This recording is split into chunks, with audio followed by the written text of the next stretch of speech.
వీరు రాబట్టి 8 నెలలు. అంతకు ముందు వాళ్ళ పరిస్థితి చెప్పలేము, చాలా దీన స్థితిలో ఉన్నారు. భార్యాభర్తల మధ్యన శాంతి సమాధానం లేదు. ఎటు చూసినా గానీ ఒక రకమైనటువంటి ఆలోచనలతోని కుటుంబంలో ఎప్పుడు ఏదో ఒక గొడవ అలాంటి రీతిలోనే ఉంది. కాకపోతే అనారోగ్యాలు కూడా అంతకంటే ఎక్కువ ఉన్నాయి. కానీ వారికి నిజానికి సంతానం కావాలని బాగా పట్టుదల. సంతానం లేదు ఈ సంవత్సరంల నుంచి. సంతానం కావాలి అమ్మ అని చెప్పేసి ఎప్పుడు వచ్చిన ప్రతి నెల ప్రార్థన చేయించుకొని వెళ్ళేది.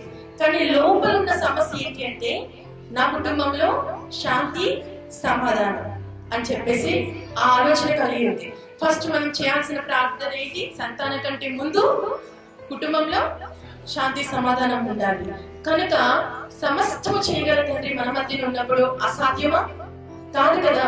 తన కోరిక ప్రకారము మన ప్రార్థనలు అలానే ఉన్నాము. కానీ రీసెంట్ గా తన భర్తకి అనారోగ్యం, మొత్తము కడుపుతో బాగా ఉబ్బిపోయి లంగ్ ఇన్ఫెక్షన్ లాగా వచ్చేసి ఊపిరాడని పరిస్థితులలో 8 రోజులు అవస్థ పడ్డాడంట తన భర్త.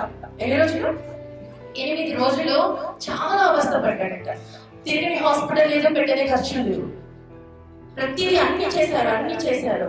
కానీ లాస్ట్ కి ఒక సీరియస్ కండిషన్ లో ఉన్నప్పుడు లాభం లేదు. నేను అన్నిటికీ ఒకసారి మాట్లాడాలి అంటే మాట్లాడుతుంది. కానీ అన్ని కొన్ని సమయాల్లో వేరే పనుల మీద కుదరలేదు. కానీ లాస్ట్ కి పట్టుబట్టింది.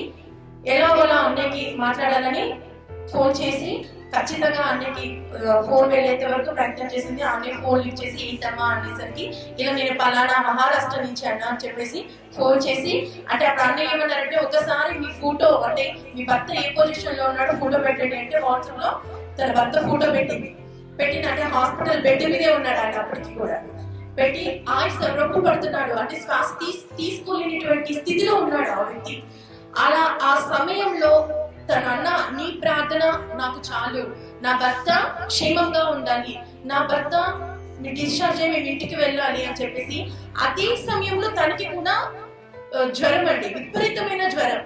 తను నీరసంగానే ఉంది, తన భర్త చూస్తే ఆపోజిషన్ లో ఉన్నారు. చూసుకోలేని పరిస్థితి. అన్న కేవలం దేవుడి మీద భారం వేస్తున్నా అని చెప్పేసి ప్రార్థన కోరుకుంది. మరి పాస్టర్ గారు ఏం చేశారు, ఆ ఫోటో చూసి దాన్ని ఏం బాధపడకు, ఖచ్చితంగా మీరు 2 రోజులు డిశ్చార్జ్ అయిపోతారని చెప్పేసి ఆ మాట అనగానే తన ప్రార్థనలో ఉండి పట్టుబట్టింది. అదే విధంగా సంఘ ప్రార్థన ద్వారా ఒకే ఒక్క రోజులో తన భర్త డిశ్చార్జ్ అయ్యి ఇంటికి వెళ్ళారు. సాధ్యమా ఆ స్థితిలో? మరి స్వస్థత రావాలి అని అనుకుంటే మరి ఫస్ట్ లోని దేవుడు ఏదో ఒక రకంగా ఇవ్వచ్చు కదా. ఈ సంఘం నుంచి ప్రార్థన గమనించండి, ఈ యొక్క సంఘం నుంచి ప్రార్థన ఆ స్థలములకు చేరి ఉన్నది. ఆ సమయంలో మాత్రమే ఆ బిడ్డకు స్వస్థత కలిగి ఉన్నది. దేవుడి యొక్క గొప్ప సాక్ష్యాన్ని దీవించబడునుగా. ఆమె ఆ రకమైనటువంటి ప్రాయస ప్రతి బిడ్డ కలిగి ఉన్నట్లయితే ఎక్కడ కూడా ఎవరికి కూడా ఏ పరిస్థితుల్లో అయినా కానీ ముందరగా గుర్తొచ్చేది ఎవరు? దేవుడు మాత్రం. చిన్న సాక్ష్యం దేవుడు.